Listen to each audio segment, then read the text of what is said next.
meu computador. Ok. Então, para quem está no Instagram, se quiser, tem um link para vocês entrarem no Zoom. E aí a gente pode trocar ideias, podem conversar comigo de uma forma mais fácil. Mas quiser ficar aí escondido aí olhando no buraco da fechadura, não há problema nenhum também. Então, qual é o grande nosso foco nesses 4 encontros que nós temos aqui, certo? Hoje, até sexta-feira, nós vamos fazer aproximações ou introduções às aulas do projeto Yoga de Propósito Oficinas Libertárias já disponíveis para vocês na plataforma EAD do Yoga Contemporâneo. Tá? Então, aqui são aproximações para quem, de repente, já está inscrito e vai ter a oportunidade agora de trocar uma ideia, ou quem está curioso pode, então, ser introduzido em 4 encontros nossos aqui. Essa é a proposta do Yoga de Propósito aqui nessa semana. De início, é importantíssimo já deixar claro para todos que há aqui uma crítica à metafísica dominante no yoga, que recebemos ou inventaram para nós durante essa transplantação da geografia ou do dossel indiano, sul-asiático, para cá. Então, em vez de falar indiano, eu prefiro falar do Sudeste ou do Sul da Ásia, porque aí você abrange muito mais do que apenas o da Índia. Em geral, nós recebemos, no primeiro momento, o yoga indiano pelo viés, pelo prisma, pela fresta hinduísta, dominante da cultura védica, mas a jainista, a budista, de povos autóctones da Índia. Então, dito isso, é importante que você compreenda que a metafísica não é o mal, mas ela, quando domina o campo do yoga, sobretudo uma metafísica só, você vai se sentindo em culpa, você vai se sentindo menor, nunca satisfeito, porque nunca chega. Porque ela não trata da realidade onde nós vivemos, Martinha, mas ela trata de uma realidade outra, no qual você só vai ter acesso pelas mãos da Trindade, do sacerdote, do tirano, às vezes uma mesma pessoa, e da classe servil, que é a maioria que nós nos portamos. Então, vai devagarzinho, que tudo é novo para você. Então, por onde nós partimos, Beto? Grande Abdu, faz tempo, Abdu, que eu não te vejo. Se não é pela metafísica dominante de Patanjali, a metafísica no Bhagavad Gita, a metafísica dos textos que nós temos tradicionais do yoga. É da ciência. A ciência aqui não a biológica, quando eu falo ciência, já imagina a célula, mas das ciências humanas. Em 5 pontos, acho que eu nunca falei, mas é importante aqui deixar mais evidente. As ciências, então, humanas, elas vão se pautar na produção do seu saber, do seu conhecimento. Aqui entra a educação física, aqui entra a medicina, aqui entra a antropologia. Do que é observável. Não é a opinião de alguém. Então, não é o Abdu experimentando uma prática de yoga no seu igrejamento que vai ser a validação do conhecimento construído. Está me acompanhando, Diego? Não é minha opinião. A experiência é importante, mas ela precisa ser observada e empírica. E aqui é importante, Cardone. Então não dá para estudar os orixás na cultura afro-brasileira? Claro que dá. Você não observa ele no corpo do Pai de Santo? Então é observável. Então não dá para estudar o xamanismo de Copenhague? Claro que dá. Você não observa ele cantando, ele curando, ele fazendo seu processo ritual? Então é observável. O problema é que a ciência, diferente da metafísica, ela pode ser justificada. A metafísica não permite ser refutada. Então, nós vamos para o campo muito mais próximo da teologia. Então, se você pega um texto do Vedanta Adwaita, nas mãos da professora Glória Arieira. Dá para refutar? Não dá para refutar. Está errado? Aí que tá, eu não sei. Porque como não dá para refutar, a gente não consegue avançar. Então, a ciência, diferente da metafísica, pode e deve ser possível, passível de ser refutada. A metafísica haverá sempre uma contra-argumentação de quem a defende, que não dá. Por exemplo, Deus. Olha só De Rosão com Swasti Yoga. Ele constrói uma metafísica. Dá para ser refutada? Não dá. Por quê? Porque foi um espírito que trouxe a sistematização do método dele. Não estou sendo cínico nem jocoso, mas não dá para ser refutada. O Hatha Yoga da tradição dos natas. Quem trouxe essa sistematização para Matsyendra Goraksha? Shiva. Dá para ser refutada? Não dá para ser refutada. Dá para trazer Shiva para trocar ideia? Não dá. Então, a metafísica, que se pauta em cima da moralidade, porque está num outro mundo. Esse é sempre contaminado, impuro. Gente, eu estou falando do yoga de vocês, tá certo? É isso. Ou dogmático, como vocês podem preferir pensar. Então, a ciência procura certezas com a probabilidade de estar certa, em cima de informações, de fatos. E há sempre um método, o científico, com uso de hipóteses, observações empiricamente, numa formulação lógica. E todo saber científico se constrói pelo que é observado e inferido de conclusões. Mas a ciência progride de forma não linear, porque pode entrar Diego com uma nova tese, com um novo estudo, e refutar o que eu acabei de falar. E aí, nós vamos abrindo, como diz Thomas Kuhn, novos paradigmas. É disso que nós estamos falando.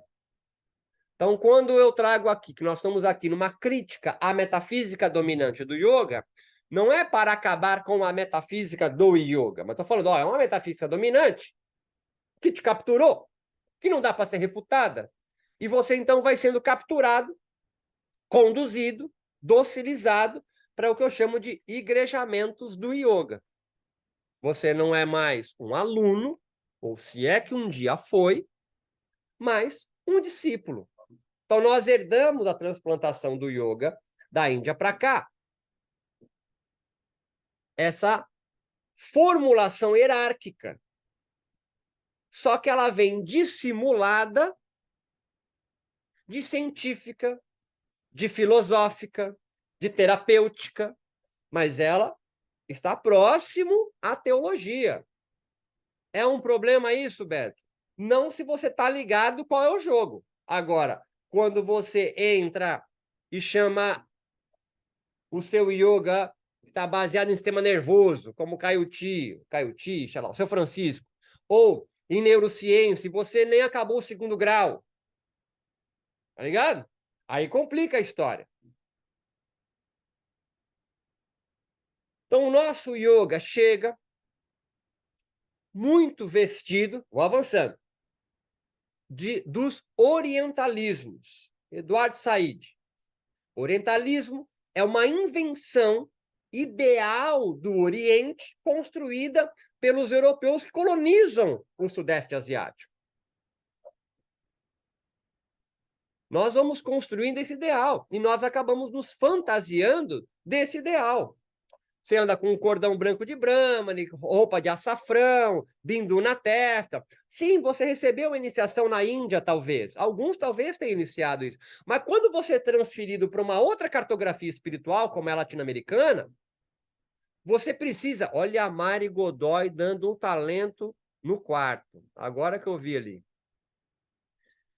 Quando você transfere essa cartografia espiritual para uma outra, como é a latino-americana, vão sofrer adaptações a isso, inovações a isso, porque você vai entrar em contato com outros problemas que não atingem ao corpo latino-americano. Nós também vamos conhecendo o yoga através do movimento religioso chamado Nova Era. Primeira aula de yoga no Ocidente, ou uma das primeiras, é em Woodstock. Vem com tintas de Nova Era. Eu não vou entrar em Nova Era, não temos tempo, seria um outro encontro. Mas a Nova Era, uma das principais características é uma não confiança nas religiões dominantes, no nosso caso, o cristianismo. Né? Então, todo mundo Nova Era tem uma descrença às religiões dominantes. Gente, é nós. Temos uma descrença às religiões dominantes, no caso, o nosso cristianismo, com mais força. E nós entendemos que, segunda característica, todas as filosofias religiosas falam a mesma coisa, mas levam para o mesmo lugar. Falam coisas diferentes, mas para levar para o mesmo lugar. Você vai indo para o que eu chamo de uma tutorização. É tudo tutorial, né? Você assiste o YouTube na velocidade 2, tá ligado? Rápido, porque você não pode perder tempo. Você não tem tempo de demoração do encontro que você faz. E uma terceira característica do yoga que nós recebemos é uma forte aproximação com o cristianismo e, obviamente, o platonismo, né? O cristianismo, como diz Nietzsche, é um Platão para os que não estudaram Platão, né? Então, há sempre um corpo impuro. Essa realidade aqui, ela não é a realidade. Há um outro mundo que é real. Esse é um mundo de aparências. Em geral, é assim que você recebeu o yoga. Esse mundo agora, Sansara, é Maya. Sansara e Maya meio que parece que se confundem numa linguagem do senso comum. E nós precisamos, então, superar essa realidade para alcançar uma que não existe.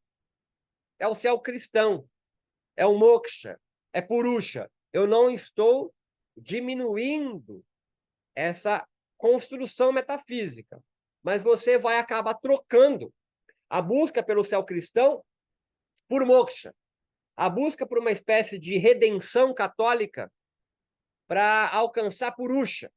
Você não entende muito bem o que é, mas que há a essência de um outro mundo que é perfeito. E esse aqui não é.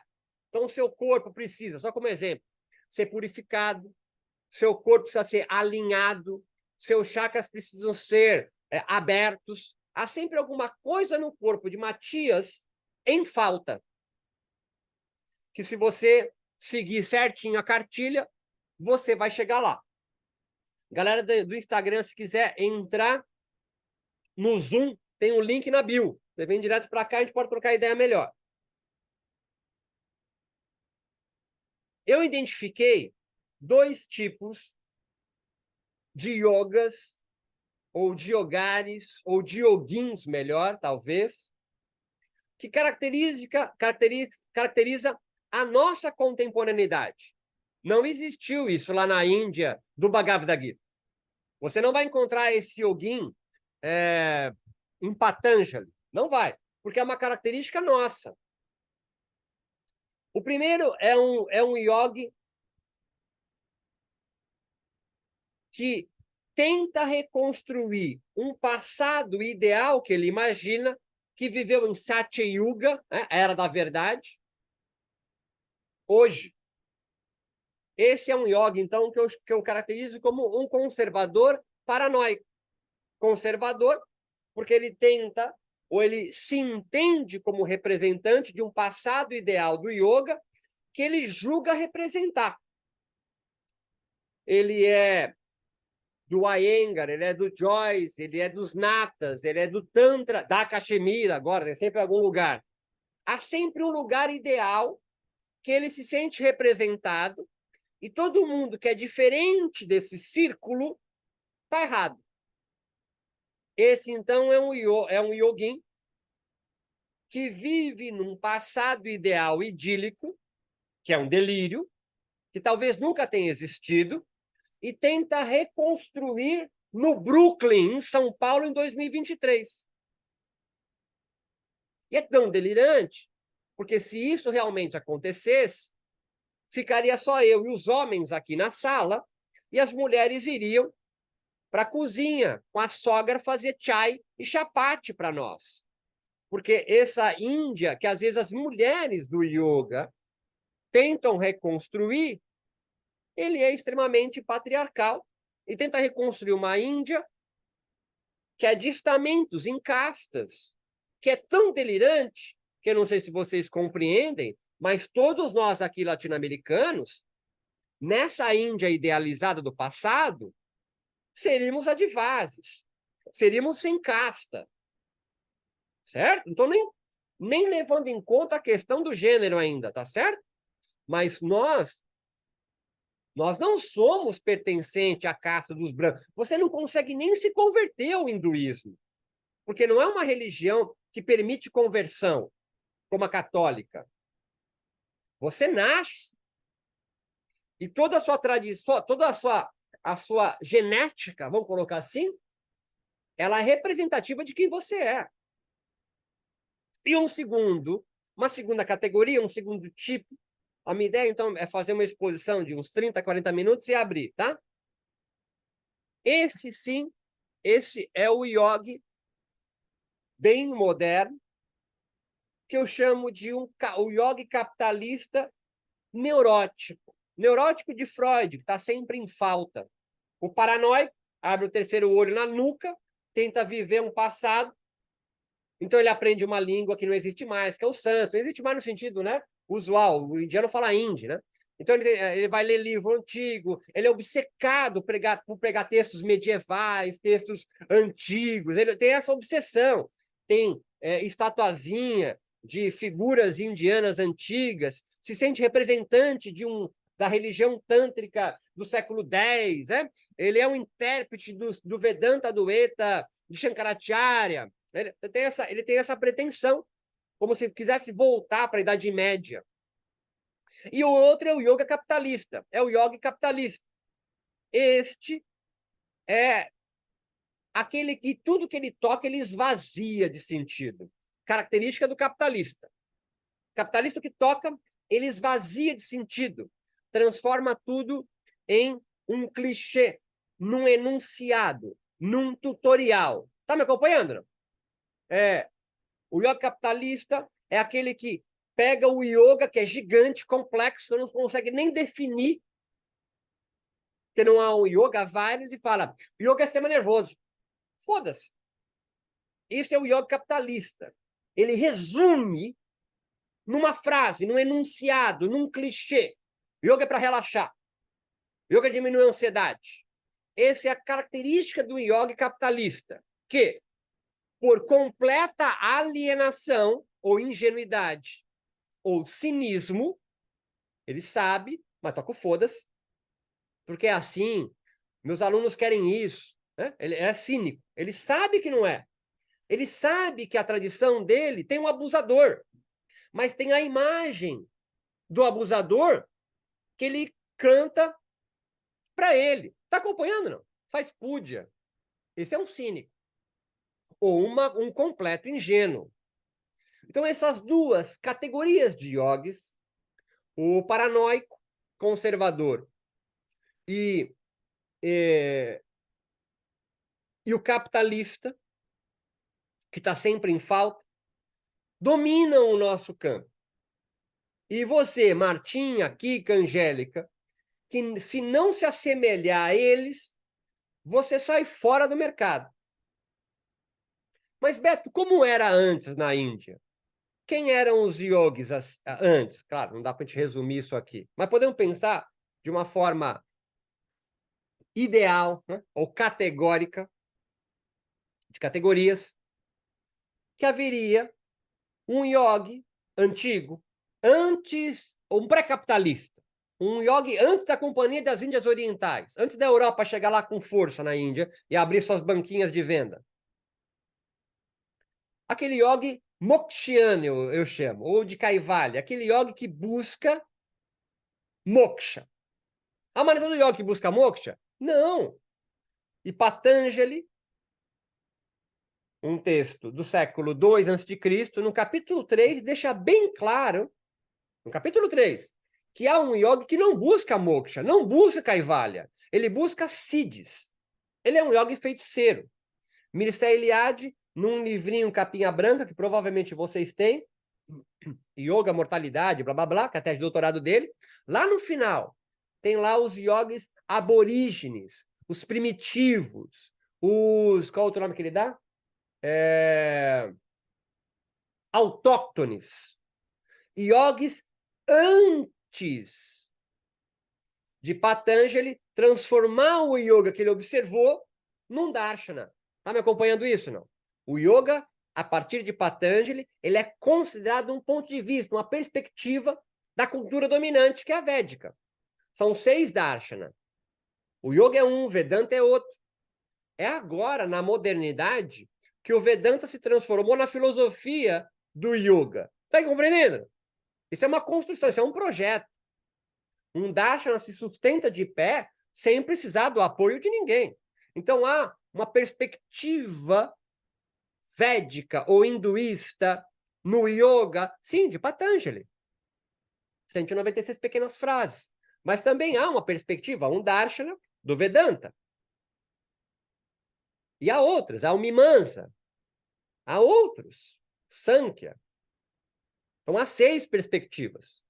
O yoga é uma delas. Mas não é o yoga, é um yoga. O artigo é indefinido antes. Antes de Patanjali sistematizar, existiam quantos yogas? Infinitos.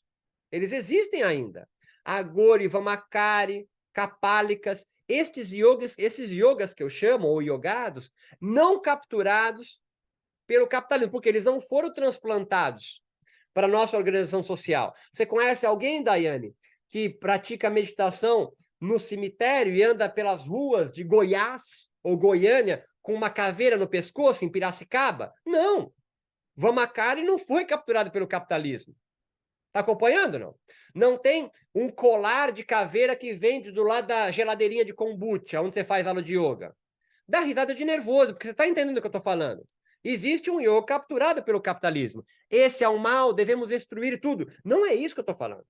Nós estamos aqui trabalhando na pluridiversidade. Eu não sou uma igreja.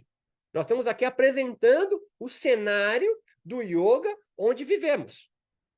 E aí entra você, que compreende que para ser yogi, necessariamente, você precisa ser um profissional. A categoria de professor de yoga ou professor de meditação, ela é nova. Nunca existiu um profissional do yoga. Você não precisa, Martinha, ser professora de yoga e dar aula e ter 500k de seguidor para ser yogi. Está acompanhando, não? Isso é importante. Você, Daniel King, pode, e eu posso dizer com uma certa tranquilidade para todos vocês, será muito mais yogin, dedicado ao yoga, se não der aula. Porque você, professor de yoga, já é um proletário com seu trabalho precarizado. Você não sabe nem quem é que domina os meios e os modos de produção subjetiva do yoga que você vende. Você se perdeu. Isso, tio Carlos Marx vai chamar de alienação e Patox de avidia, ignorância. A ignorância de hoje é a mesma ignorância da Índia do século II? Claro que não. O que você ignora hoje é outra, porque é outra sociedade onde você vive. Roberto. Pois não, querido. Então, você estava falando da questão da alienação, eu estava pensando outro dia até sobre isso, porque eu estou no processo aí de começar a voltar da aula, né? E aí você fala da questão da alienação, mas se a gente pegar no processo, se a gente não tiver junto, igual fazer um grupo, eu não sei se você lembra quando eu falei com você, se seria linha de fuga fazer uma cooperativa de professores de yoga, você lembra? Eu não sei se você lembra que eu escrevi. Sim. Seria uma linha de fuga. Não está na hora da gente começar a jogar esse tipo de coisa, vamos fazer outra que não sei o quê, porque o grande problema é que aliena porque você não tem tempo. É igual eu, estou aqui dentro do carro vendo a aula, estou indo para outra escola, saca? Não estou dirigindo, para ficar tranquilo. Mas não é o processo dos encontros que a gente tem de discussão do que a gente vai fazer até para a gente precificar o que não é esses encontros, porque a gente não se toca.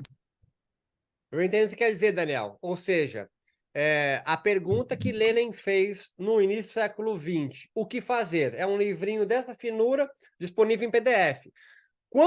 Primeiro vocês precisam se compreender como proletários e fazer a leitura do cenário de quem domina vocês. Num segundo momento, vocês se entendendo como classe trabalhadora, vocês professores de yoga, porque existem yogis que não é classe trabalhadora.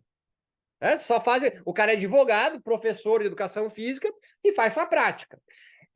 Esse olhar, lembra que nós estamos aqui no encontro yoga de propósito, tá certo? Yoga de propósito, precisa libertárias. Você se libertar dessa ideia construída e tecida pelo capital de que você é mais yogi quando é professor, isso é uma falácia para alimentar um exército de profissionais esperando um espaço no mercado de trabalho. Quanto mais Dayanes, Nandos, Denises, menor a hora-aula de vocês. Então, o que vocês vão fazer como classe operária, como proletários do yoga, eu não sei, porque esse é um problema, uma contradição nova. Ninguém na Índia encontrou isso. Lá, yogis são homens santos, vivem em sampradayas. Vocês não. Talvez vocês encontrem esse tipo de problema nas organizações modernas do yoga, como em Kaivalyadama, com o Swami Kuvalayananda em Lonavala, talvez com a escola de Shivananda, você encontra esse tipo de problema. Agora, alguém que vive num sampradaya naga, ele não tem esse tipo de problema. São problemas nossos. Então, o que fazer com ele? Não sei, mas com certeza, como você colocou, Daniel, precisa passar pela organização. Nós temos a Aliança do Yoga, nós temos federações, nós temos confederações de yoga, mas elas deliberam com vocês?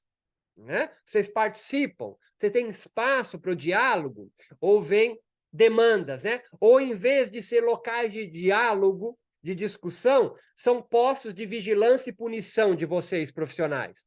Eu vejo muito mais alianças do yoga, confederações e federações como postos de vigilância e punição, tipo Foucault, que estão ali apostos para punir e vigiar desvios de um yoga ideal que eles construíram. Não é um mal, mas é pouquíssimo trabalhando de forma democrática, com vocês mesmos ali, não é?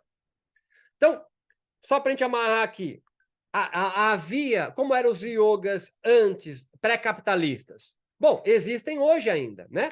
Organizados em sampradayas, né? São movimentos religiosos, sampradaya, que se subdividem em várias ordens e subordens, que são tanto para o alcance de moksha, ou algo similar, quanto para a obtenção de poderes, de siddhis, de manipulação das energias, do sei lá o que, da natureza. Há yogis, Beto, então, que não buscam a libertação em vida do sofrimento humano, né? O clichê capitalista do que é moksha ou kaivalya. Sim, há yogis que vivem ou viveram em busca de aumento de seus poderes. Não é empoderamento, mas aumento de seus poderes mágicos. Eles são feiticeiros. Pense nas benzedeiras da rua. Elas estavam em busca de se libertar do sofrimento humano? Não, elas estavam servindo à sociedade. Ah, Beto, mas isso não existe. Gente, eu estou falando de vocês. Vocês são feiticeiros. Qual a característica de um feiticeiro, de um mago, que é diferente de um sacerdote? O sacerdote tem discípulo, Dayana. Orbita em torno de uma igreja, orbita em torno de um livro sagrado, tem um guru, uma linhagem, uma hierarquia.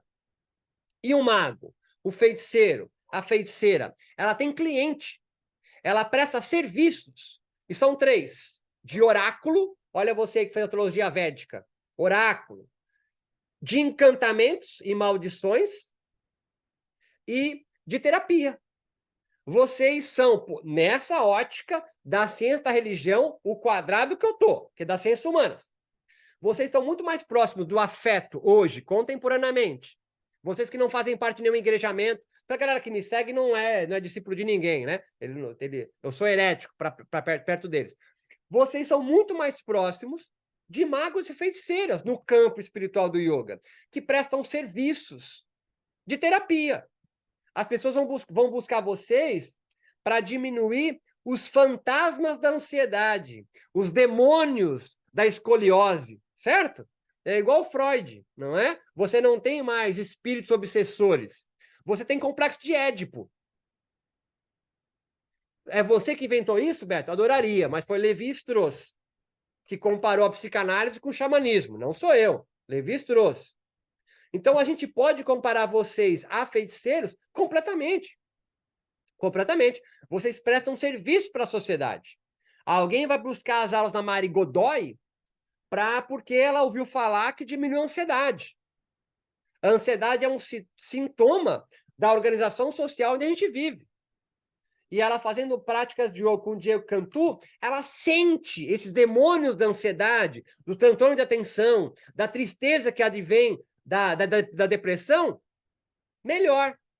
Tu não sabe explicar, claro que não. Você vai soltar um paga-sapo de serotonina, alguma coisa você pegou, você caçou no YouTube. Mas você verdadeiramente não sabe. Porque não há um yoga baseado em evidência científica. Não há nenhum yoga científico.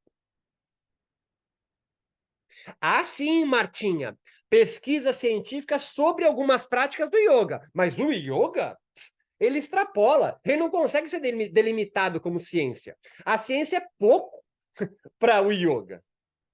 O yoga é muito maior, ele se perde. Você não consegue definir o que é yoga. Então, nós podemos pensar que há um yoga, ou um yogado, ainda hoje vivendo, muito mais próximo da feitiçaria. Você chama de científico, porque o científico é o novo, né? Porque isso é a nova era, né? E um yoga ainda muito próximo dos igrejamentos. Há vários yogas igrejas, orbitando de um livro sagrado, perfeito si mesmo, de um guru. Só que também surge uma terceira categoria, que são vocês, proletários, absolutamente alienados do que estão fazendo.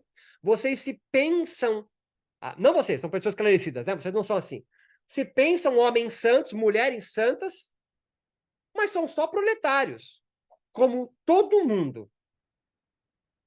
Proletários que estão vendendo seus corpos como força de trabalho a ser explorado por uma grande indústria do bem-estar que coopta vocês para amenizar os sintomas que a própria sociedade capitalista produz nos corpos. Não tem mais ninguém desalienando alguém. Abdu, Júlia... eu esqueci do Abdu. Abdu não é latino-americano, Abdu é europeu. Que organizam vocês a venderem yogas como amenizadores dos sintomas da sociedade capitalista. Então, se nós estamos em busca de construir um propósito do yoga, é preciso antes tomar um distanciamento e perceber quais são as regras do jogo, aonde vocês estão atuando, porque você não vai conseguir se livrar disso, não tendo uma consciência clara de quais são os ordenadores de realidade que organizam você de fora e você fica absolutamente perdido, querendo algo que vocês não vão conseguir obter. A galera aqui do Instagram, eu vou fechar. Se quiserem, agora eu vou abrir para perguntas e lá para a gente trocar ideia. O link está na bio, beleza? É mais. E vocês aqui, eu abro para questões que vocês queiram trocar comigo. Fiquem à vontade. Abro para vocês aqui agora.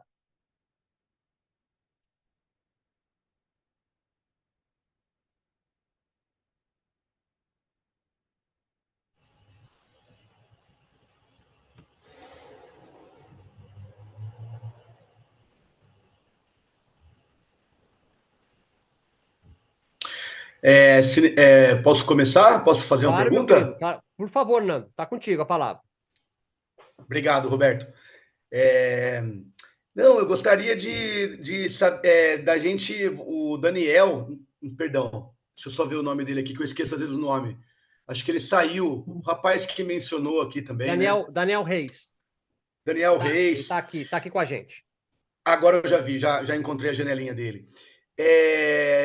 A gente está tentando criar soluções, né, para tudo isso que a gente está falando.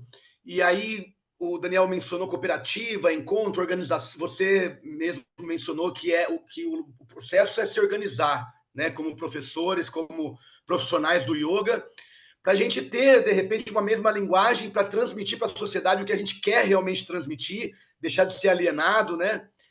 E eu assim, estou querendo dar primeiros passos em relação a essa organização, né? Em relação a essas soluções, né?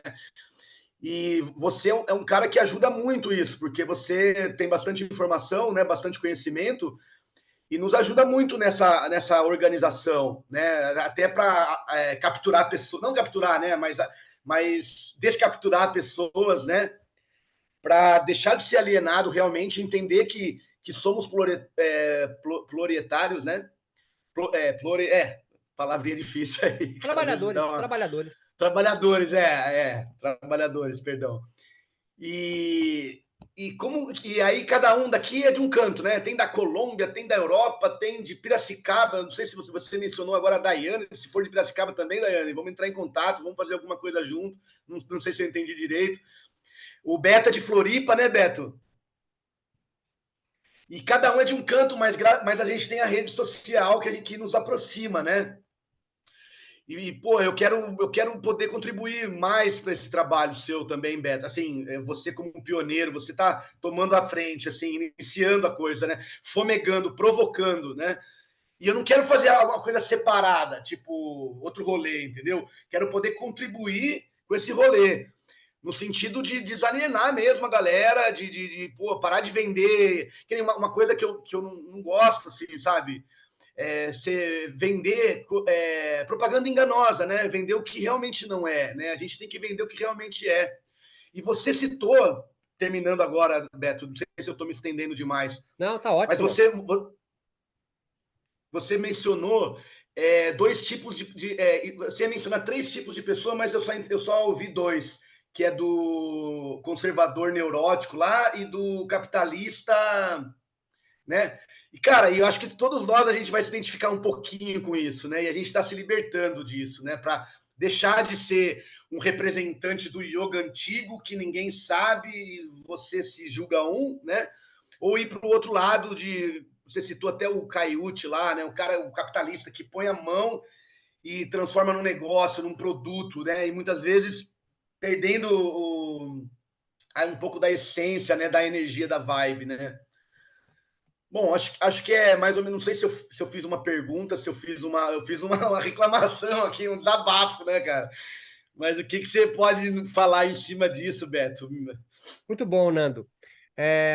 Tem sido recorrente esse tipo de argumentação e eu acho que é bacana, porque tem crescido, né? Tem evoluído as nossas conversas. Acho que o Diego está há tempo com a gente também e a Kika começa a perceber isso, ó, de outros carnavais, né, Diego? Assim, as primeiras perguntas que vinham para mim muito eram assim: o que é o yoga para você? Então, você quer o yoga? Hoje as perguntas já vêm assim: beleza, já entendi, eu sei, estou sentindo na minha pele que eu sou trabalhador, estou sendo explorado, eu não sei de quem. O que fazer? Né? A pergunta sendo recorrente, basicamente, é essa. O que fazer? Bom, primeiro, eu acho que abrir diálogo.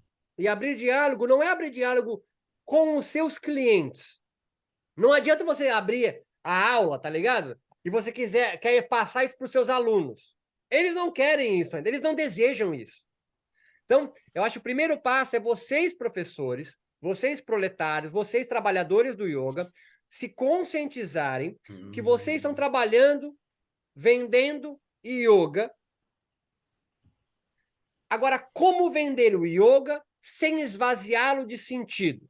E criar, mais importante, talvez o segundo passo, criar uma demanda de clientes que sejam mais, vou usar o nome, seletivos, né? Que compreendam um pouco mais o yoga. Porque, entende? Só vai mudar o rolê, um Caiuti só vai deixar de existir, um Francisco, quando a clientela fala assim, peraí, esse yoga eu não quero comprar. Ou só tenho condição de comprar esse yoga. Ou não é porque é caro que é melhor yoga. Então, aumentar essa consciência de classe nossa, para que evoluímos na construção de uma nova demanda, é um passo interessante. Primeiro, você tomar consciência disso. Segundo, compreender que Mari Godoy, Diego Canto, Nando, Kika, Lê, sozinhos, não vão fazer transformar. Porque existe um aparelho muito maior de captura que vai transformando vocês. Vai ter uma hora que vocês vão se cansar. O Nando está no rolê agora, e é muito importante isso, de sair da ingenuidade e perceber, porra, pá. Só que, se você não se organizar, você vai cair num cinismo, que é assim, porra, eu entendi, mas tô tocando foda-se, porque não dá o que fazer, o boleto tá caindo, e eu preciso vender. Então, o que eu tenho percebido é assim, não adianta você tentar esclarecer o teu público, o teu aluno, mas vocês, professores, começarem a rever o que vocês estão trabalhando, o que vocês estão vendendo de yoga. Ah, eu vendo só aulas de asana para arrefecer os sintomas, e é isso que eu faço hoje. Ótimo, não precisa mudar, não mude nada, porque a demanda ainda pede de você, a demanda quer de você esse ar ainda de yoga arrefecedor de sintomas. Agora, como você não esvazia o yoga que você trabalha? Esvazia, você entende? Não transformar num clichê. Que é aquela aula, abre com mantra, Surya Namaskar, postura de pé, postura sentado, deita no Shavasana, senta, quando der tempo, faz um pranayamazinho, medita 5 minutos, daqui 5 minutos tem outra aula. Essa é a rotina de vocês. Essa é a rotina de vocês. Por exemplo, eu tenho por que não incluir... Pois não, Nando. Perdão. Não, faz muito sentido tudo que você está falando. Eu tenho quebrado, de uns anos para cá, né? E acredito que você também, ter conhecido você, tem me ajudado muito. Eu tenho quebrado esse padrão de aula, né? Tipo, antes a aula tinha 4 etapas, né? Que era a respiração, os asanas, o relaxamento e a meditação no final. Só que de 1 hora de aula era 45 minutos de asana, porque as pessoas iam porque queriam asanas. A galera queria o yoga para ficar com o bumbum durinho no verão, com a bengala trincado, né? Você não precisa mudar a sua aula. Eu estou tentando ir para o outro lado. Cada um dá aula do jeito que quiser, do jeito que dá. A demanda pede. Ah, eu sou especialista em Fiat, numa mecânica. Mas começa a vir Ford, eu não vou receber? Eu vou receber. Eu vou pagar minhas contas. Vou me especializar nisso. É assim que vocês trabalham, tá ligado? Você era Mas então, especialista só concluindo, Beto, é que o que eu quis dizer é que às vezes tinha 4 etapas, e conforme foi passando o tempo, a gente vai mudando para atender a demanda. Então, como eu disse, a aula era 1 hora, dividida em 4 etapas. Hoje, continua dividido em 4 etapas, só que é 35, 40 minutos de asana, porque você percebe que a demanda, as pessoas vêm te procurar porque elas querem trabalhar o corpo, trabalhar asana, né? E se a gente não mudar, não se organizar como você está falando, a gente vai estar cada um vai estar atraindo um público. E se de repente a gente se unir, a gente pode estar atraindo juntos todos os públicos, com uma linguagem clara para o público, para a sociedade, né? Eu não sei se você, se isso agora tem condições, se isso não é mais uma metafísica, né? Você construir uma mesma linguagem do yoga para todo mundo. Que se mantenha... Não a mesma, próxima, desculpa. Não a mesma, mas uma linguagem que se comunica, entende? Que nem você falou, cada um vai fazer o teu yoga, cada um faz o teu rolê. Só que a gente entende, sei lá, cara, não sei. Eu não vejo que a gente é uma classe unida, sabe? Que nem os caminhoneiros, por exemplo. Os caminhoneiros, vai um caminhoneiro na estrada, todos os caminhoneiros juntos, velho. Professor de yoga, se um vai para lá, o outro atravessa a rua, parece. A impressão que eu tenho é que nós somos uma classe muito divididas. Eu já fiz um evento no Sesc da minha cidade, por exemplo, e eu chamei os melhores professores que eu julgava em cada área. Então, o que dava pranayama, eu chamei o melhor do pranayama. Melhor assim, mais conhecido, né? Melhor e tal. Cara, o camarim, meu irmão, ninguém olhava na cara um do outro, assim. E aí eu tô melhorando a minha ingenuidade, tô deixando de ser ingênuo. Mas eu não quero perder a ingenuidade, Beto, e perder a minha esperança, perder minha fé também, tipo, de que a gente pode ser uma classe que se una e que não precisa ser a mesma linguagem de todos, mas que a gente consiga passar o que é o yoga. Nando, mais ou menos. Não. Nando, não existe nem essa consciência, Nando. Nós estamos falando justamente isso de forma pioneira. Ninguém se entende operário do yoga. Vocês, todo mundo, até ontem vocês se entendiam um mestre, um guru, tá ligado? Até a palavra professor no meio do yoga não é igual um professor de matemática. Vocês se percebem alta casta, porque foi herdado da transplantação do yoga para cá a ideia das castas. Então vocês se acham muito mais próximo de uma classe sacerdotal. Nós estamos quebrando isso, trazendo todo mundo para a terra. Só que não dá para avançar. Você quer, o De Rose tentou fazer o que você falou, né? Unificar todo mundo na mesma linguagem. Não dá, né? Então, eu já completo e passo para a Kika depois a Bidu. Vocês primeiro precisam abrir-se no diálogo. Eu estou aqui, ó, trocando ideia com vocês e abrindo para vocês conversarem. Eu tenho certeza que, para a grande massa de vocês aqui, estão assistindo agora ao vivo e depois vão ver gravado, é a primeira vez que vocês se entendem como operários. A maioria não se entendia assim. Agora, um segundo passo para não se esvaziar o yoga é vocês voltarem a ser yogis. Se vocês não tiverem uma prática regular de estudo, vocês vão estar só trabalhando o yoga tutorial. Então, não tem nada fácil, porque existe um aparelho de captura muito maior que organiza vocês. Kika, por favor, está contigo, depois a Bidu.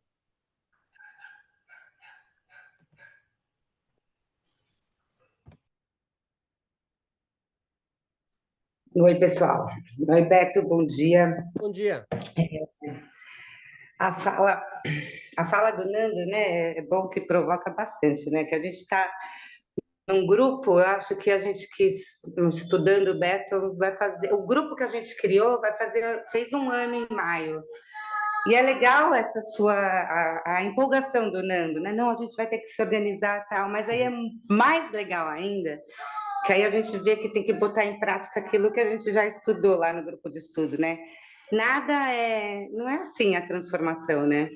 É isso, o grupo, a gente está há 1 ano lá e só agora a gente se encontra a cada 15 dias para tomar uma cerveja no Zoom, porque a gente criou um vínculo, sabe assim?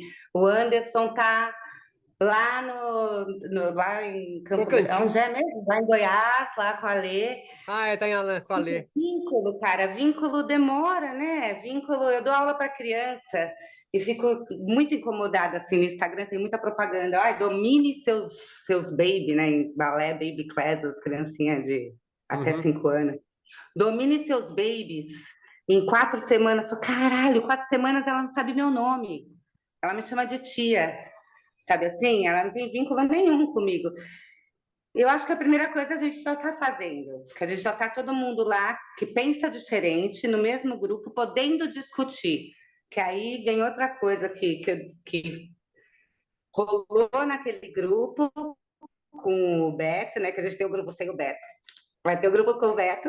E o grupo com o Beto foi muito legal, porque ele traz as provocações para a gente. Eu coloquei lá olha, vamos para a Índia fazer sei lá o quê. Falei, mas e aí, cara? Vocês estão aí? Vocês estão com raiva dela? Quer ser ela? E aquilo mexeu, né, comigo. Porque, porra, não quero ser essa pessoa. Então, peraí, o que é essa raiva, né, que me movimenta? Eu fui ver lá na minha história. Eu sou professora, eu fiz magistério, gente. Sabe o que é magistério? Colegial. Mano, é muito, sabe assim? Então, eu fui lá buscar, falar, peraí, vou reler Paulo Freire. Eu fiz magistério, sou bailarina, mas também morei no BNH. Então, Racionais, para mim, é um troço que, né, essa coisa mais maloqueira, para mim, pega. Fui rever o documentário do Racionais. Aí eu pensei, tá.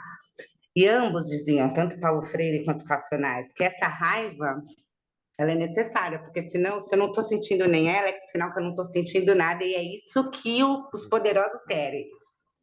Que eu não sinta nada, que eu continue aqui na minha empreitada de Uber. Então, eu acho que o primeiro passo da gente aqui, como coletivo, já está acontecendo. Agora é esperar, tem que estudar, foi o que o Beto falou, aí é isso.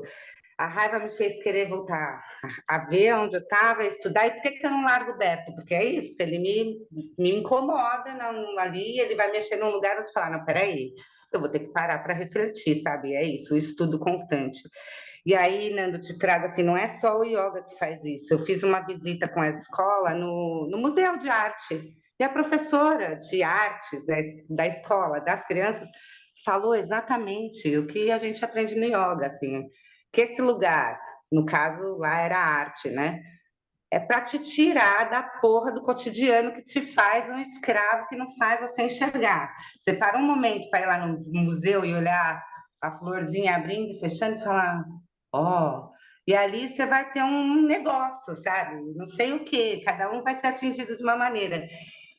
A espiritualidade faz isso também, mas o que eu acho que junta nós aqui que estamos nessa aula é que a gente entendeu que a gente precisa tirar o cabresto, sabe? Assim, sim, precisamos nos unir, mas que isso demanda um tempo. É igual no Yoga Bija. Cozimento é lento, processo é lento, diria lá os manos. Mas é isso. Ah, assim falei, obrigada, viu? Um beijo para vocês. Deixa eu terminar meu almoço, eu preciso levar os caras na escola. Obrigado, Kika. Muito Obrigada, obrigado. desculpa aí, eu não sei se também foi uma viagem. Não, foi lindo. Esse despertar da vida de camelo que nós carregávamos, certo? Com os valores nas costas, o que é o yoga, todas as certezas do que é yoga. Essa mudança de vida de camelo, que não tem dúvida nenhuma do yoga, quando alguém pergunta o que é yoga, ele responde Chitta Vita Nirodha, para uma vida de leão do yoga, ou seja, aquele cara que se revolta e se percebe, caralho, eu estou sendo fodido a mó cara e agora eu me liguei.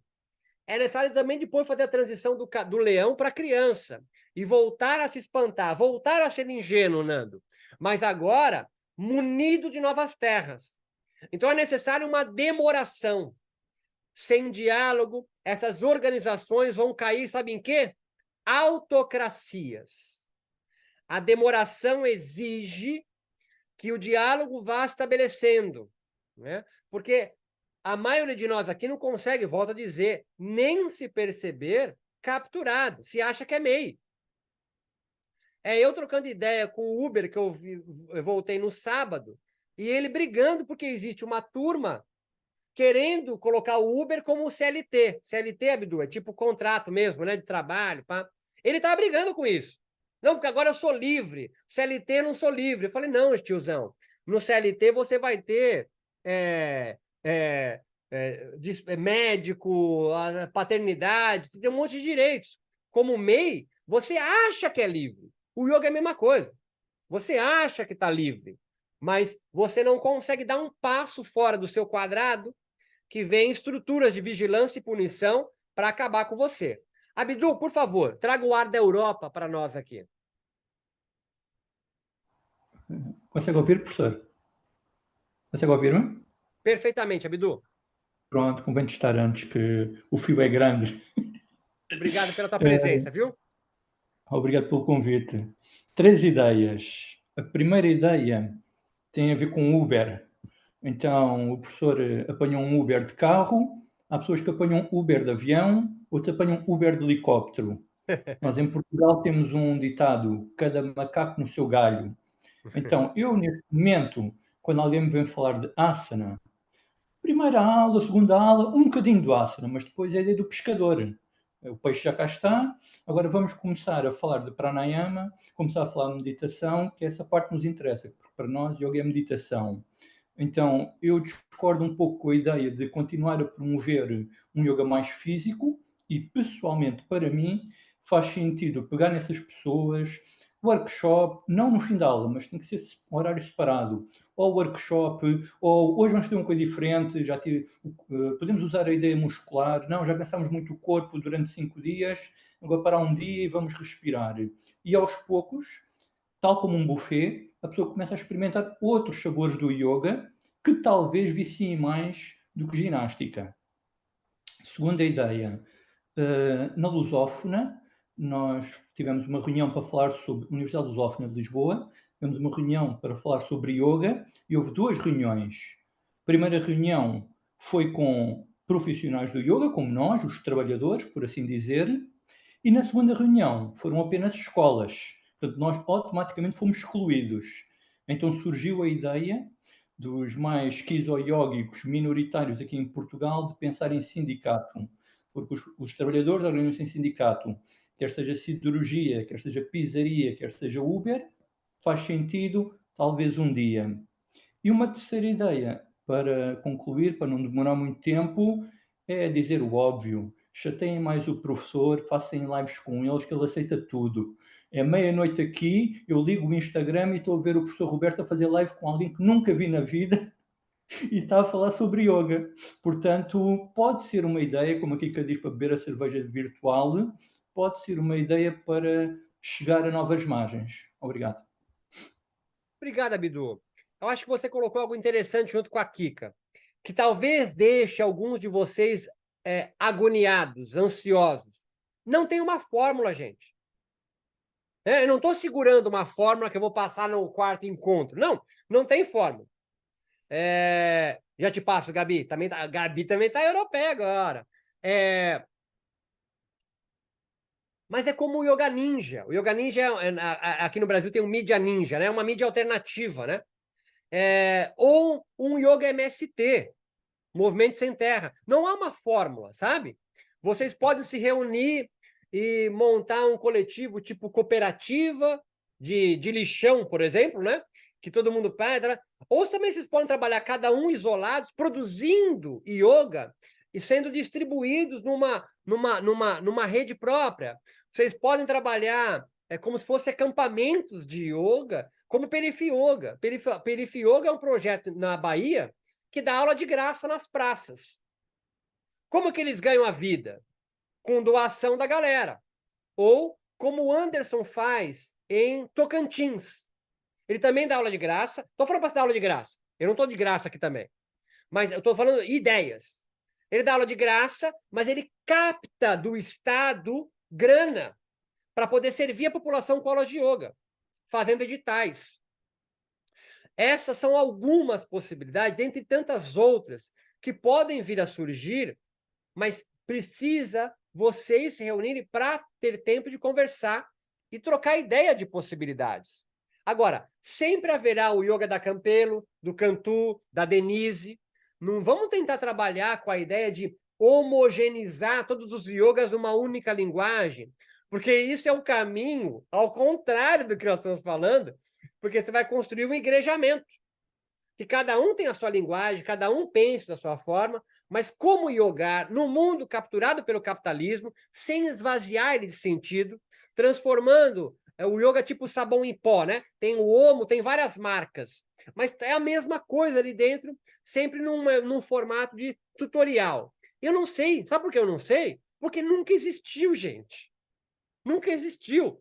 Um conservador iria olhar para a gente agora aqui e falar: estão viajando, é só seguir o Yoga Sutra, tá tudo pronto. Tá entendendo? O conservador pensa assim: não, são vários caminhos, mas é o mesmo lugar. Essa facilitação da vida leva você a ser capturado. Então é muito mais fácil alguém, já te passo, Campelo, se converter ao Kundalini Yoga e seguir a regrinha do que aí você perde na sua questão de criatividade, que você vai estar preso ali, ou quando houver algum tipo de acusação de abuso sexual do líder, você não sabe o que faz, porque você está refém daquilo ali, tipo, vários nomes, né? Você está refém, você só aprendeu aquilo ali. Como que você pode pensar no yoga aliado a você? O yoga não como um formato, mas como eu venho chamando de yogado. Há yogados sendo construídos. O foda, Cardone, é que eu estou falando isso e vocês estão pensando, como que eu vou dar aula disso? Como que eu vou dar aula disso, Beto? Eu não estou falando, eu não quero que vocês deem aula disso, eu não estou explicando em como vocês vão ganhar a vida, tá ligado? Não é a minha função. Eu sou aqui um panfletário para mostrar que vocês estão sendo ingênuos ou cínicos ou foram capturados por uma devoção a um tipo de yoga que é mais fácil. Essa foi a minha ideia nesse primeiro encontro aqui. Campelo, por favor.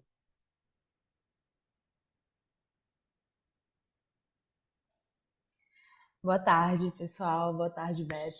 Boa tarde, querida. Então, eu queria compartilhar um pouco assim da experiência que eu tive esses dias, que para mim tem muito a ver com o que a gente está falando aqui agora.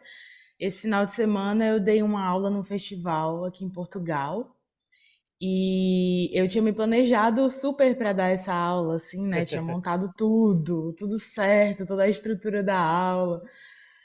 E quando eu cheguei lá, aconteceu de uma maneira completamente diferente. E eu acho que isso acontece muito com muitos daqui, né? Assim, a gente planeja uma aula e quando chega lá, sempre tem alguma coisa que muda, né? E isso foi muito bom para mim, isso ter acontecido. Porque talvez, há uns anos atrás, eu ia ficar presa. Ai, meu Deus, a aula foi ruim, eu não consegui seguir aquela estrutura, e não sei o quê, e faltou isso, e falta aquilo.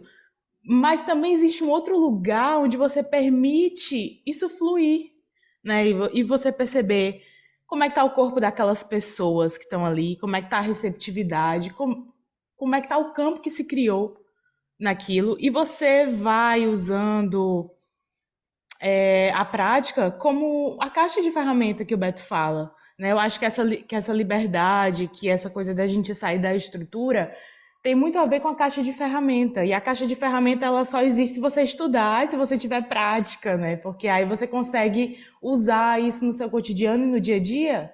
E quando você entra numa sala de aula e você sente como é que está o campo daquilo que está chegando ali daquelas pessoas, você consegue aplicar.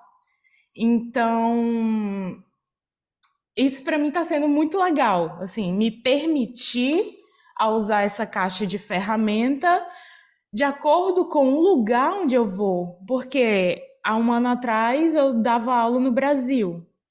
É completamente diferente o que os brasileiros querem, o que os portugueses querem no aula de yoga, sabe?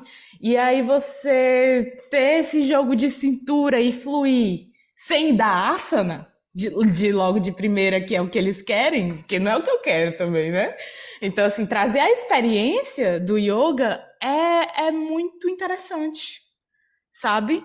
Então, para mim, está sendo uma grande descoberta, um grande presente também, não só como professora, mas de autodescoberta, de me lançar nessa coisa de, tá, velho, não vou seguir a estrutura, vou sentir aqui a galera e vou sugerir algumas técnicas, sabe?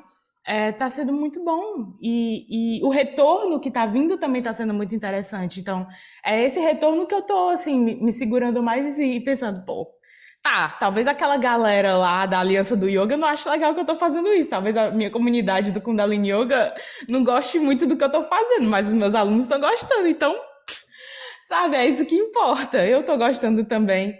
E é isso. Eu gosto muito dessa ideia da caixa de ferramenta. Eu acho que ela é essencial para a gente, assim, entender que nós temos essa caixa de ferramenta e que ela vai mudar, vai mudar. Vai mudar na sala de aula que você tá, vai mudar no país que você tá, vai mudar com o seu estado emocional também, porque às vezes a gente precisa mais da aula do que o próprio aluno, né, quando a gente vai dar aula. Então, é isso, compartilhando isso, assim, da gente se permitir mais também entrar na sala e sair um pouco do planejado e olhar mais no olho e respirar mais, Muito que aí bom, vai vindo Gabi. mais coisa. Assim, eu daria para dar uma fechada, porque eu sei que as perguntas de vocês são muito mais em relação à profissão, né? Eu já te passo, Daniel.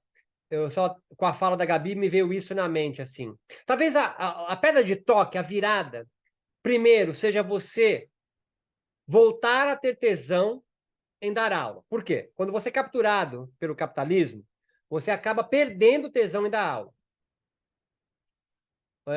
O ingênuo não dura para sempre. E você percebe quando vira cínico. Não sei se eu me faço entender, mas a gente pode entrar mais nisso. O cínico é aquele cara na educação física básica da escola que, meu amigo, depois de um tempo, o cínico na educação física é 4 cones para molecada e uma bola. A molecada tem queimada no canto da quadra e quem não quer fazer nada fica sentado ali ou pula corda. É o cínico da educação física. Todo mundo já teve esse professor. Esse é o cínico. Já foi capturado, passou no concurso público, trabalha em escola particular, sei lá o quê, tocou o foda-se. Eu estou tentando trabalhar com vocês aqui nesse yoga de propósito, vocês deixarem de ou ser o cínico ou o ingênuo que não se percebeu capturado. Segundo ponto é se pensar muito mais num professor artista do que um filósofo ou cientista. Tá entendendo? Não? Porque o que domina muito no campo do yoga, falando agora com um professor de yoga, tá? Ele se pensa um filósofo, ou ele se pensa um cientista, né? Por mais que ele seja bastante performático, com asanas, mas ele é aquele cara que vai pensar em filosofia. Pense-se como artista. E você está aliado ao yoga, alfabetizando gentes com o yoga. Se você ter essa virada, talvez mude muita coisa. Você está alfabetizando pessoas. Olha a responsabilidade. Eu, por exemplo, sempre, há algum tempo, no meu exemplo, por exemplo, eu não quis dar aula de asana mais. Eu não dou aula de asana. As pessoas às vezes me mandavam, quando é que se dá aula online? Eu não dou aula, a aula não está acontecendo, mas eu não dou aula de asana.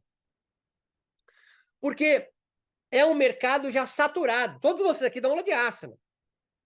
Estou falando de mim, tá certo? A minha linha de fuga. Eu não dou asana, não ensino pranayama. E caralho, eu sou da educação física. Talvez eu tenha mais condições disso do que me pagar sapo aqui de ficar falando de Durkheim. Eu tenho mais formação em McCardle e Guyton, poucos vão entender o que eu estou falando aqui, que é a fisiologia do exercício, do que Levi-Strauss e não sei o quê. Mas foi uma linha de fuga. Eu abri uma linha de fuga e cavei um espaço para trabalhar com vocês, professores de yoga, cansados. A galera... Olha para vocês. Vocês são professores de yoga cansados. Se o cara cola no meu rolê, é porque ele está cansado ou já se percebeu convertido numa igreja. Ou já se percebeu, pô, estou dando sempre a mesma aula, não aguento mais dar essa aula, mas meus alunos só querem isso. Então, como você alfabetizar os seus alunos? Você está alfabetizando eles ou você está só performando com eles? Deixar de ser tanto um filósofo e muito menos um cientista, mas começar-se a perceber como um artesão, aquele riponga na praça da sua cidade, enrolando araminho e vendendo seu trampo, que é o que vocês fazem. Vocês estão alfabetizando corpos a sentirem e perceberem o mundo de outras formas. Olhem para vocês agora, depois de 40 minutos ouvindo a mim e os seus colegas. Você se colocou numa outra posição. Seja assim, caralho, eu entendi, mas... Porra, eu não sei. Uma hora eu abro a minha aula na tela de silício e vou dar a mesma coisa. Tá, tudo bem. Mas eu plantei uma sementinha do mal em você já. Eu já plantei um assim, porra. O que eu estou fazendo? Né? É isso mesmo? Isso faz parte da alfabetização, pensando em vocês como professores mesmo. Agora, vocês precisam voltar a praticar, gente. Certo? Você precisa voltar. Você vai começar a dar aula de Platão, mas você não lê um livro dele, aí é foda, né? Você quer dar aula de vôlei, mas você não sabe o que é manchete, aí fudeu. Manchete é uma TV que tinha no Brasil. Não. Você tem que ter a sua prática. Você tem que ler os seus livros. Você tem que ter esse tempo de estudo.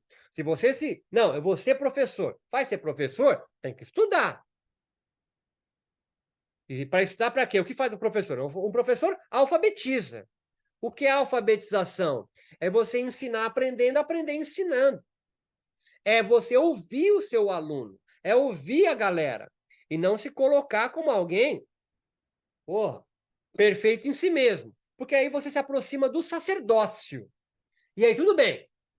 Não, eu sou um sacerdote, eu sou ordenado por uma linhagem e eu represento uma tradição. Irado, gente. Irado. Irado. Você, então, é um sacerdote que ensina teologia. O livro é perfeito em si mesmo. Não há nenhum problema. Glória Lieira é assim.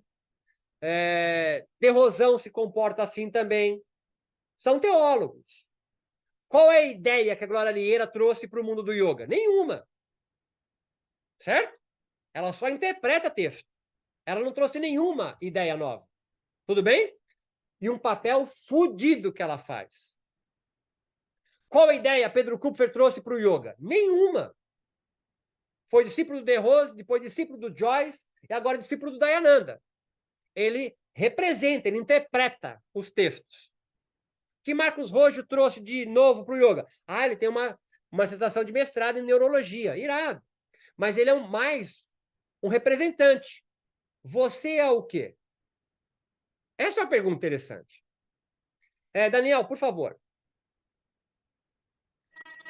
O Bé, estava falando, a Campelo estava falando aí, aconteceu ontem que eu voltei a dar as aulas de yoga para criança aqui na escola, e o grande problema que eu acho que a captura também vão com eles, cara. Pra você ter uma ideia, eles vão ter capacidade de sentir. Eu cheguei para eles e falei, o que você está sentindo com a minha aula? E pode falar que está com ódio, pode falar que não sentiu nada. Eles têm uma dificuldade imensa do sentir, sabe, cara? E isso que mais me assusta. Essa é uma experiência muito legal, Daniel, que você falou agora. Os seus alunos estão anestesiados ou têm medo de nomear o que sentem ou não sabem nomear o que sentem. Essa é uma aproximação bem interessante, Daniel. O que os seus alunos Na verdade, é sentem, mais uma... Não é nem nomear, é mais uma vergonha de nomear o que sente. porque não se sente legitimado. Cara, eles são reflexo de vocês. Quando eu lembro, aqui tem uns macacos velhos, tipo o Exatamente. Diego, a Gabi, já é macaco velho, tipo a Kika, já está acostumado quando eu faço essa pergunta, mas vocês tinham medo de se dizer professor de yoga. Quando eu falava assim, Gabi, você tem um yoga, ela se emocionava nas aulas. Tem um yoga que é da Gabi. Então, assim, vocês, pelo campo do yoga, não se sentem autorizados a nem sentir o próprio yoga que vocês vendem. Então começa por vocês, tá ligado? Vocês estão anestesiados.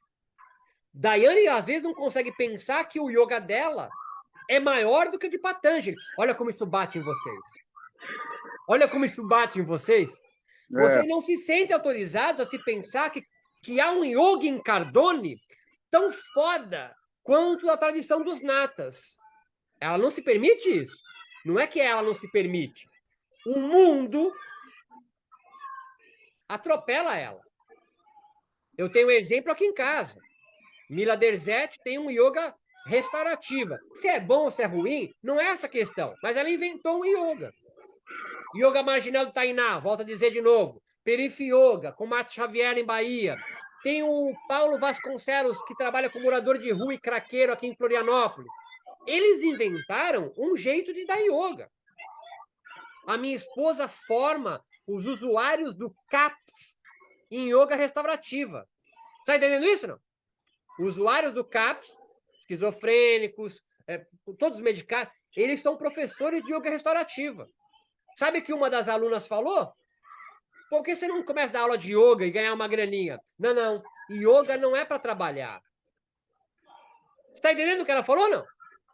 Ela recebeu o certificado, se transformou em professora de yoga restaurativa, mas ela se recusa a dar aula. Não, porque tem dia que eu não quero dar. Eu não quero dar aula de yoga. Então, se eu sou professora, eu sou obrigada a dar aula. E eu não quero. Está compreendendo isso, não? Não, eu vou continuar trabalhando no que eu faço mesmo. Yoga é para mim e para minha família, ou algum amigo que queira. Ela virou tipo benzedeira, tio. Quando alguém tá mal, chamam ela. Aí ela vai lá com bolster, manta, bichinho e dá uma aula de yoga. Tipo benzedeira. Benzedeira não dá aula de benzeção. Eu fiz um curso de benzedeira. Na verdade, acho que até tem, né? O capitalismo até isso faz, né? Mas você vai se tornar uma benzedeira pelo convívio com outras benzedeiras. Professor de yoga não, né? Faz um final de semana e já se acha professor. Então, é um longo trabalho, gente. O que Daniel colocou sobre os alunos não saberem identificar, nomear, ou mesmo se expressar, é um reflexo de como o yoga foi esvaziado no contato com a nossa sociedade.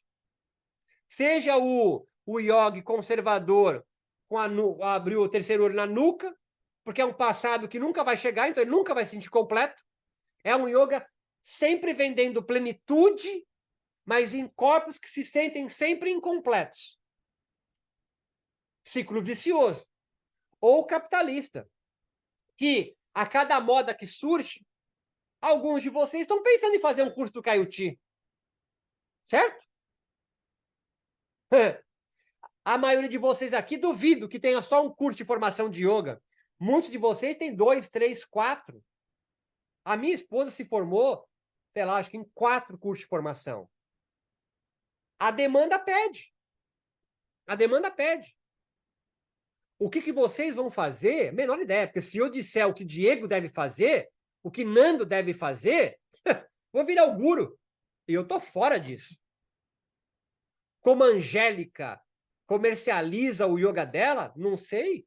Ela pode até pular fora, não. Meu yoga eu quero... Depois de você, Beto, eu percebi que eu só quero praticar. É muito melhor. O que vocês vão fazer, eu não sei. O propósito do curso Yoga de Propósito é voltar vocês terem tesão pelo que fazem. Seja como professores, seja como praticantes, seja como os dois. E no primeiro passo é se perceber em quais categorias vocês estão se encaixando ou borram. Você é o capturado pelo capitalismo, cínico ou ingênuo. Você é aquele convertido numa tradição, numa escola, numa igreja, perto da teologia. Ou você é esse mais feiticeiro, que tem clientes e não discípulos, e que comercializa, que vende terapêuticas, vocês comercializam adivinhações, oráculos. A maioria de vocês operacionaliza terapêuticas. Diga, Angélica, por favor, fecha nosso rolê aí. Oi, bom dia. Então, só Bom para dia. dentro do que você falou aí, realmente, às vezes dá vontade de ser só praticante mesmo, parar de dar aula de yoga, viu? Para voltar a ser yogin. E esse final de semana teve uma visita do ministro da Índia aqui em Campo Grande, Mato Grosso do Sul, onde eu moro. E aí a galera toda ficou voltada a, né, adular tudo, e enfim, eu tinha meus compromissos. E aí, em um determinado momento, a colega do coletivo falou assim: não, porque a gente vai reunir 1.500 pessoas no parque, e TTT é um projeto da Embaixada da Índia e tal. E ela falou assim: porque não seremos nós que estaremos lá, seremos representantes do yoga. Então, nós estamos lá em nome de algo muito maior e tal e tal. E eu fiquei assim, eu tô até hoje assim meditando sobre essa fala dela, sabe? Porque eu fico ouvindo as nossas aulas e eu fico pensando assim, eu falei, gente, mas é meu corpo que está lá, é minha força de trabalho que vai estar lá de graça ainda. Será que eu vou? Será que eu não vou? Como você às vezes fala, né? De aproveitar esses movimentos para a gente poder se infiltrar lá. Eu não sei se eu entendi direito o que você fala. E, às vezes aproveitar esses movimentos e ir lá e plantar a sementinha, né? Então fica esse conflito às vezes assim de querer fazer parte, né, porque yoga, né, eu sou professora de yoga, mas ao mesmo tempo não querer fazer parte desse movimento que está dentro de uma igreja, ainda estou no processo ainda, né? Então essas questões acontecem muito. Olha, Angélica, a Índia, desde o Narendra Modi, começa a tentar dominar o yoga. Só uma observação. Eu tenho a impressão que agora eles, de colonizados, estão tornando-se colonizadores usando o yoga como a ferramenta. Eu ia para esse lado. Essa é a impressão que eu tenho. O Narendra Modi, só o que veio, que já fizeram na Índia, né? Tentaram colocar o yoga obrigatório em todas as escolas. E o yoga é uma prática espiritual. Uma menina muçulmana, ela não pode ser obrigada a afastar as pernas e papapá, não sei o que, ainda mais com um mundo lotado de abusadores, como o mundo do yoga produziu. E a Índia agora vem tentando massificar essa internacionalização que o yoga sofreu. Então, ele vai fazer com que o Diego Cantu só pratique o yoga autorizado pela Índia. Esse movimento está crescendo, vai crescer ainda mais. E o que isso vai acontecer, Nando? Vai tornar os yogas muito mais homogêneos do que já estão. E o capitalismo captura isso e vai valorizar mais aquele que tem uma formação na Índia. Isso já começou a acontecer, não é? Então, se nós nos anternarmos, nós que estamos ligados no movimento, e começar, de forma panfletária, a aumentar o diálogo, pode ser um desses diálogos. Olha, o yoga da Índia ele não domina o yoga, né? Aí a pergunta que pode fazer é o seguinte: qual yoga que eles estão falando? Porque eles estão traduzindo um yoga como se fosse universal, e não é. Na Índia não tem nenhum tipo de yoga universal. São vários, né? Então, eles vão dominar o campo, tá? E o que está vindo com a Índia é um yoga capitalista. E o que é o yoga capitalista? Ele esvazia de sentido, mas parece estar aumentando. Ele esvazia de sentido, e o yoga é só para gerar mais capital. Ele não tem o objetivo da desalienação, acabar com a vida, é só para gerar mais capital. Essa é a característica do yoga capitalista. Mas esse é o encontro 3. O yoga capitalista, ele tem um yoga mercadoria para gerar mais capital. O yoga conservador quer gerar mais discípulo e se firmar como dominante. Vocês não são nenhum nem outro, não é? Vocês estão aí. Vocês estão aí para ser capturados. O yoga da Índia, desse Ministério da Índia, precisa da mão de obra de Mari Godoy para difundir o yoga dele, mercadoria, para gerar mais lucro para eles. O que vai acontecer é Martinha, Gabriele, Franciele Macedo vai ter que pagar pau para esse yoga indiano e para dar aula do yoga que eles vão vender. Diga, Denise, por favor. Abre o microfone, Denise. Aí. Eu fiquei ouvindo tudo que vocês estão falando e tal, e uma coisa bateu forte aqui, né? Você falando dessa alfabetização do corpo, ou alfabetizar a pessoa no yoga, né? Anos atrás eu participei de um projeto de educação popular aqui na minha cidade, né? A verba vinha do governo federal e tal, e era 6 meses um trabalho realizado com crianças e adolescentes em situação de rua, né? Uhum. E daí, como eu tinha feito psicopedagogia, né? Então eu fui contratada lá para ensinar os garotos a ler e escrever.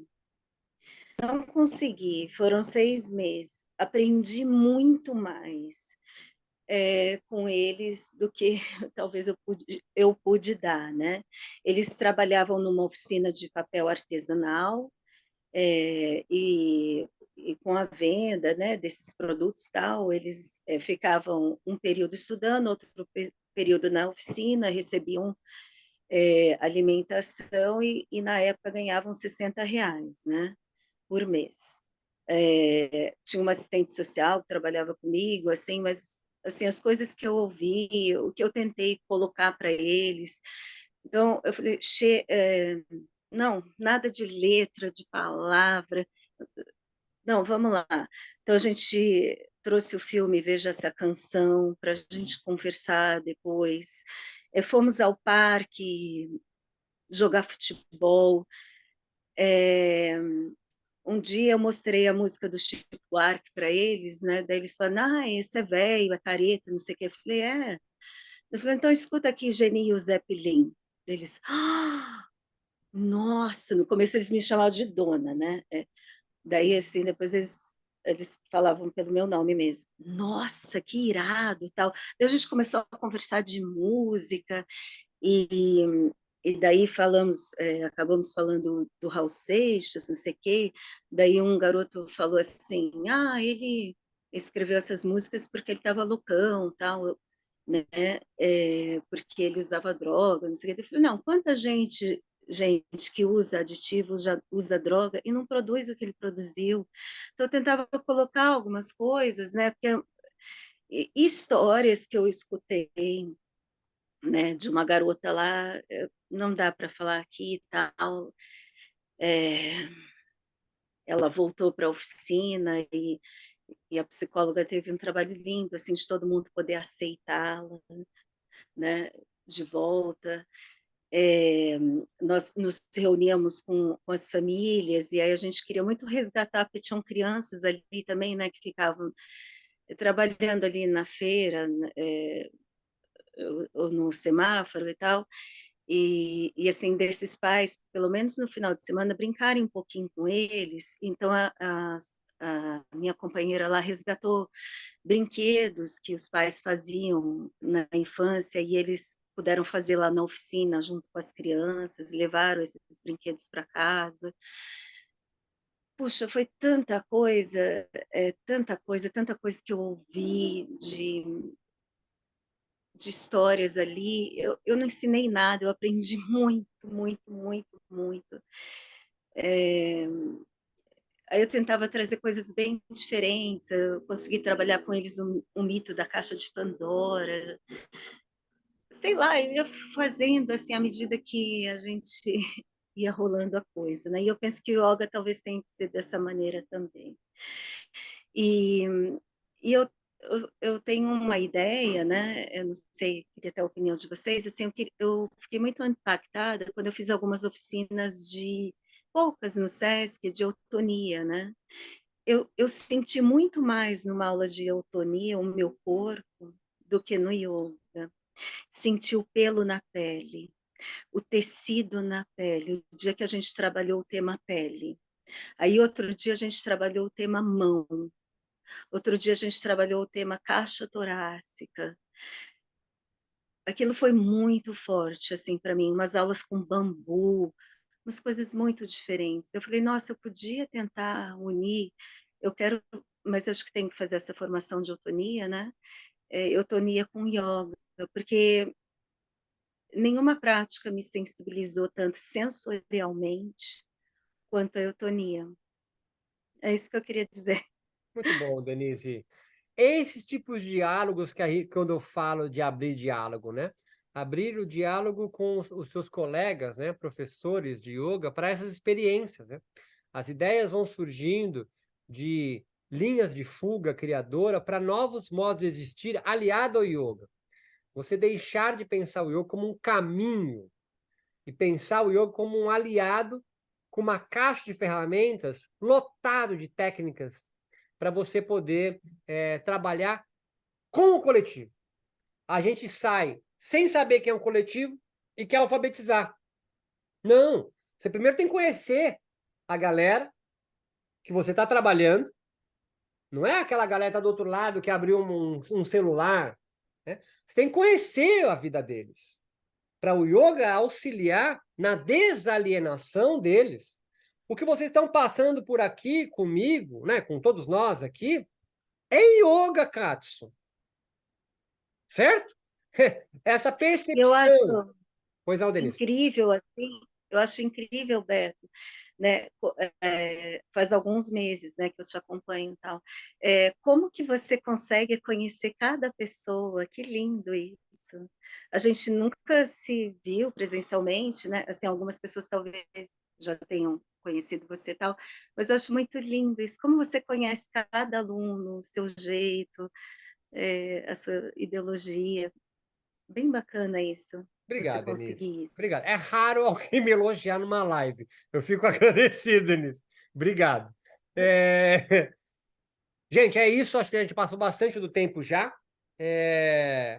Amanhã tem um próximo segundo encontro, tá? Nós vamos adentrar um pouco mais no yoga de propósitos. Lembra que nós temos um esquenta, né? Pro curso propriamente dito, yoga de propósito, está aberto já para vocês. Isso aqui são aproximações, são introduções para um curso já liberado na plataforma EAD do Yoga Contemporâneo. Para quem caiu de paraquedas aqui, estou no Instagram, estou no site yogacontemporâneo.com e tem uma plataforma com mais de 35 cursos, onde você pode fazer uma assinatura de 80 pila por mês para ter acesso a todos os meus materiais e ainda o grupo de estudos que acontece ou às quartas ou aos sábados, né? Essa semana agora vai ser no sábado de manhã. Beleza? Muito obrigado, gente. Um forte abraço para vocês. Tivemos aqui a Europa, tivemos aqui a América Latina inteira. Fico muito feliz. Obrigado, Matias. Beto, Oi, muito querido. obrigado. Eu fico feliz. Sempre um agradecimento muito profundo, uma celebração, uma festa, conhecer pessoas como você. Muito, muito obrigado. Eu É genial agradeço. tudo. Muito obrigado. Até mais, gente. Bom almoço para vocês aí. Tchau, tchau. Valeu. Você também. Obrigado.